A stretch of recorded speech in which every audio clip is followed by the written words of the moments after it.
So, when you watch a superhero show or you read a comic and you see them using these inborn talents, and you wonder exactly how that has to relate to people and their lives, because that's apparently a question that we ask now on everything, because things can't just be for fun. But I'll let you know that superheroes connect to us in various ways, because we all have a superpower, and that superpower is dangerous.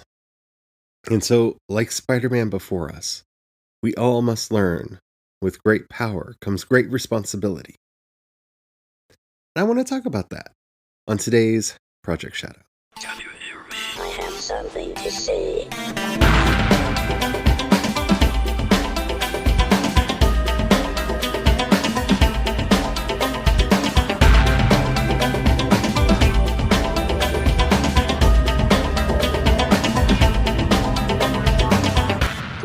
Project Shadow starts now. Hello, everyone. How are you doing today? My name's Charlie. You might know me better as sci fi fantasy writer C.E. Dorset, especially if you're reading my latest book, Crucify My Love. And yeah, I want to talk about talents and superheroes and superpowers and the problems that we get, especially that we can really understand through the heightened world of a superhero story. But before we get into all that, if you haven't already, please do take a moment to rate this podcast on whatever app you're listening to me on. It really does help out a lot. It tells the algorithms to share the podcast with more people. The more people that listen, the bigger the community. The bigger the community, the better the chance we get to communicate with each other. And after all, that's why I do this in the first place. Thank you very much for doing that. Alrighty. So, I don't know how much of this I really need to go into because it may just be the circles that I go in, or the podcasts that I listen to, or the YouTube videos that I watch, or the people that I talk to on a regular basis. But a lot over the years has been made out about the similarities between a superhero's power and inborn talents in people, and how they're acquired, and what they say about us, and dot, dot, dot, dot, dot. So hopefully I will not be rehashing a lot of things for you on this episode, but there's a lot that I want to say about that. One, I do believe that there are some supermen out there. And I think that that's kind of a controversial statement nowadays. Talents do exist. I have met some people that were just natural artists. From a young age, they just understood how to draw. They understood how to do it. Now, as with all talents, with all skills, you have to learn how to hone that. But yeah, I've known some just natural artists who from like childhood on were just gifted and really good at that. I've known people who were just naturally good at math. I've known people that were naturally good at writing. I don't think that I'm one of those. I think that I'm one of those people who naturally has a very active imagination, but had to learn how to write. But I've known people that at a very young age could write really, really well and just had a natural talent for that. I think that they're few and far between, but I do think that they exist. And that's where the conversation starts, because when you look at how a superhero gets their powers and how we acquire our talents, it's really the same kind of things. You have those like Batman who achieved his superpowers through hard work and discipline. He's just a dude who harnessed his mind to become the world's greatest detective, and honed his body into a fighting machine to be able to make it in the rough and tumble world of Gotham City. And some of us are Batman. And I would have to say that I think that I'm a Batman. I had to work for this. I had a drive, I had an inborn desire, right? But, I had to work for it. It's not something that came natural to me, making sentences that flow, making stories that make sense. That's not something that, was natural to me. I had the imagination, but being able to craft it into something that made sense to people other than myself, that took time. And that's why I point out I wrote 4 books before anybody ever saw one of them. Because those early books are trash. They're imaginative, but they're trash. And then we have our, let's say our Bruce Banners, who acquire their talents through happenstance, through accident. And I've met these people too. People who never thought about writing, doing music, drawing, painting, sculpting, whatever their creative talent is, until a tragedy befell them. Maybe they were injured and decided to take up knitting to have something to do because they couldn't get around because their legs didn't work, or what have you. But I've met some of these people, and they should not be discounted either. And notice I put the Bruce Banners and the Batmans in different categories. See, I have a reason for wanting to get my stories out there, and I talked about that on my birthday episode this year. You know, I had a friend get murdered at a very young age, and that affected me greatly and has made me think about my own mortality every day of my life and how badly I want to get all of these stories out, as many of these stories out into the world before it's my time. But that understanding of your own mortality and wanting to accomplish something, to me, that's a Batman trait. That is not a Bruce Banner trait. Bruce Banner did not decide to have this. And I think you see this a lot in activists, and activism is a talent, who didn't ask for it. Often they didn't want it. But tragedy or other events hit them in such a way that they became a voice of their generation. They became a voice for change that could not be ignored. And these ways are how we get our superheroes. Sometimes they're forced on us. I know people that are brilliant musicians, but that's only because their parents forced them to do it. They have absolutely no interest, no love. And when they grew up, when they got away from their parents, they stopped playing their instruments altogether because they had it forced on them. And that's why Wolverine is a hard archetype to bring into this discussion. Because he doesn't actually fit. He's actually more of a Superman because he had his superpowers beforehand. He just had the adamantium skeleton and claws added. But, there are those few and far between. And I would even put Captain America in the Batman category because he chose it. He wanted it.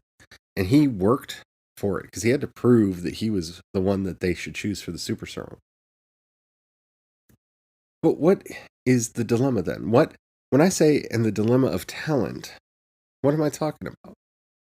I think there are those of us out there who discover that we have a talent and misuse it to our own or others' detriment.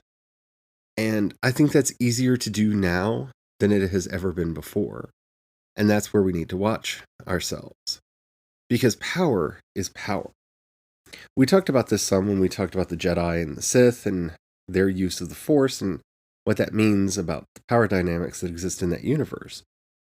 But when we're talking about these raw talents that we have to mold worlds, to shape worlds, to shape words, to make speeches, to make images that can change people's minds, there are some that use that power for good, and there are some that use that power for evil. And there are some who use that power for attention, to make money. And I think a lot of the problems come in because we don't put them in this context of these being real life human superpowers. Because when we talk about superhumans, we talk about, this mom picked up a car to save her kids. Yeah, that's superheroic. It may even be a one-off superpower. But most of the superpowers that we actually have, that really exist, are so muted in our discussions about superheroes that we don't actually see them. See, Professor Xavier, back in the time when I enjoyed X-Men comics, because I have been out of X-Men comics for a while because I stopped enjoying them, so this may not apply to anything that came out after the 90s at all. But the thing that made Professor X powerful to me, his actual superpower was not that he could read minds, not that he could impose his will on other people through his thoughts, or the fact that he chose not to do that most of the time. Professor X's real superpower was his ability to make community, to take people who had no home and to give them a home, to speak out for his own people. to find help and support for those who needed help and support. That was Professor X's real superpower. And that's a superpower that exists in the world at large. It's a superpower that many of us have, and we don't even know that we have it. It's a superpower that has the ability to change everything, to change the world, to make entire empires fall and new ones to rise. Because community, family, is the greatest superpower that any of us have, whether we know it or not. And when I say family, and I'm going to be doing an entire episode on this next week, so I'm not going to go into this too much, but family is not blood. Family is spirit. Family is chosen. Family are the people who stand with you, thick or thin. Family are the people that have your back, no matter what. And that is a real superpower.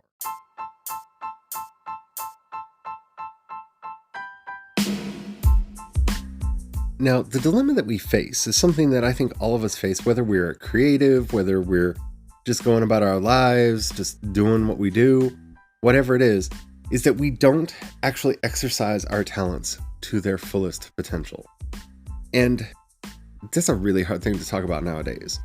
Because when most people talk about using your talents, they talk about it in terms of what's your audience or how much money do you make. And that could not be further from a valid metric of how well you use your art. You know, my success, I've said this before on the podcast, and I mean it. My biggest success as a writer is like 2 years ago. I was at a convention and a reader came up to me and talked to me about how she was able to reconnect with her family, with her sister, because of my work. That her sister was a fan of my work, and so she bought the books, and as they read them together and discussed and everything, she was able to reconnect with her family and with her sister in such a meaningful way. Mission accomplished. Like, that's not 1 million sold. That's not J.K. Rowling money. That's not Stephen King, hey, I've got 1 million crappy movies made out of my books fame. But mission accomplished. You know, and I don't say that to toot my own horn.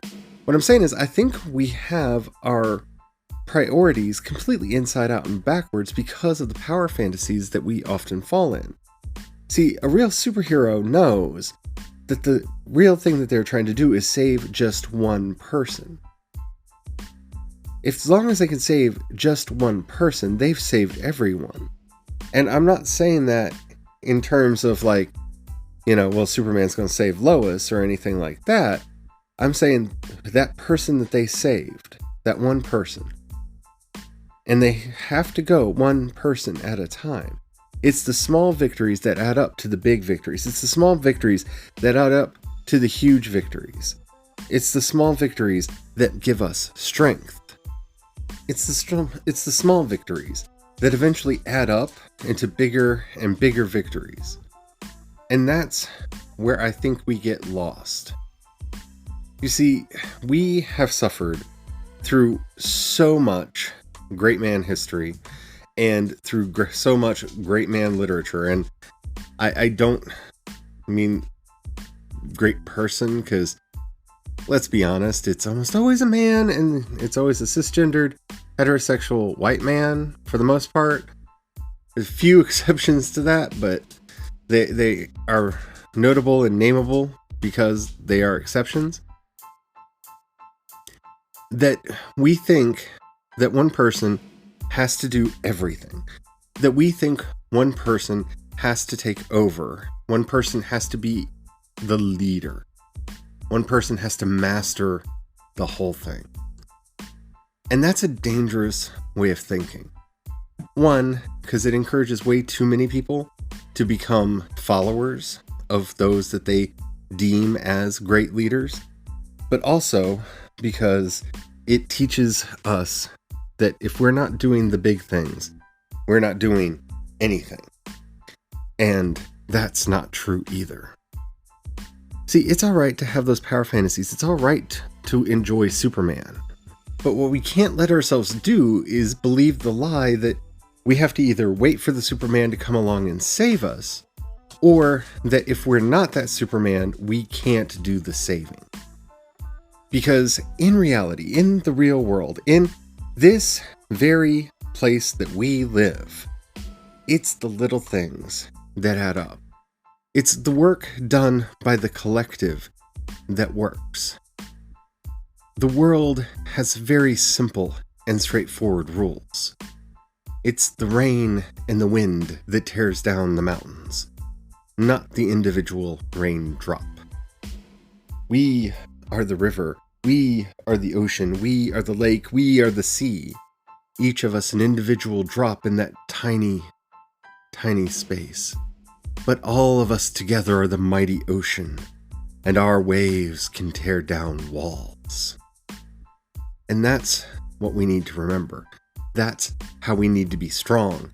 That's why we need to come together, and why we need to be suspicious of anyone who tries to divide us.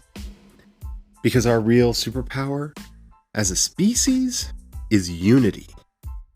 Our real superpower as a people is being able to come together despite our differences to do great things. And when anybody tries to tear us apart, when anybody tries to divide us, when anyone tries to shake us apart, we stand up together and we tell them no. Because we know that together we are strong. Isolated and alone we are weak. The wolves go for the one who strays from the herd. They go for the weak. And the wolves are circling, and they're trying to divide us because the more divided we are, the more they can take, the more control they can have. And that's true in everything, not just politics or religion, where people like to talk about division. But that's true in culture, where you have cheap shots going back and forth between Disney and Sony, between Marvel and DC fans. You have the upcoming HBO Max and the Disney Pluses and the Netflixes. What team are you? What hashtag team are you? Who are you going to support? What side are you on in this culture war? And that's all bunk, and you know it. See, they're trying to divide us so they get our money and their competitor doesn't. See, this is a marketing strategy, and it's a terrible one. It's a vicious one. It's one that sets up cycles that we don't want to play in anymore. If it's a good show and it's on Netflix, it's a good show and it's on Netflix. If it's a good show on Disney Plus, it's a good show on Disney Plus. But I'll tell you this, if they think that they're going to divide us out and spread us out so that we feel that we have so much to watch, that we're not going to pay attention to the world around us, they're wrong. They want to control. Everybody secretly wants to rule the world. Deep in the deepest recesses of their minds, when they don't think anybody's listening or looking, sometimes when they're not even listening or looking, you have that little dream, that little power fantasy. And the difference between Batman and Lex Luthor is not one bad day, as the Joker would say. It's a life of bad decisions that take you from being someone who is honestly helpful and beneficial to those around you, to being someone who only looks out for themselves and tries to save themselves no matter what, who will let Miss Tessmacher go away, sacrifice the pawn to win the charge. And that's what we need to be careful of. We need to know when someone's trying to make us their pawns, and we need to know when we're starting to look too far within and starting to ignore the community around us. Everything we do makes us stronger together. We need to share. We need to stand up. And that's the dilemma of talent. We like to think that those who have it are better, but they're not. They may have had more discipline. They may have applied themselves more. Or they may have just had that ruby dust come in the middle of the night and bless their work. So suddenly everybody knows their name. No one is better than anybody else. We all have talents. We all have superpowers. And together, we can save the world. I hope you enjoyed this episode. If you did and you can hear my kitty cat purring, please rate this episode if you haven't already. Because I have a McGonagall on my lap who's just purring like crazy because she wanted to be part of the podcast. Yes, she does. If you've done that already, thank you so very, very much. It does help out a lot.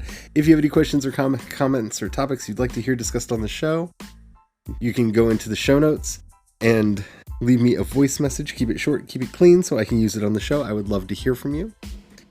If you would like to join the project, you can do so via Patreon or the community support tab. You can find links to both of those in the show notes. Thank you to everybody who's already done that. And if you don't have any money right now or you just don't feel like joining, that's fine. But if you know somebody you think would like the work that I'm doing, do share it with them. That helps out a lot. I hope this episode made sense. It's something that I've been thinking about for a long time, and I wanted to share it and put it out there because I think we're living in this day and age where people are a little bit too tied up in the narrative of greatness, in the narrative of who's the GOAT, who's the greatest of all time, who's the best, and how can I be the best. And while I don't want to discourage anybody from trying to make themselves better, I think we need to make sure we always have our eye on the prize and that we're trying to be the best us that we can be. Because I'm only the best me when I'm making us the best us. And I really do mean that. Thank you so much for listening. And don't forget, have the fun.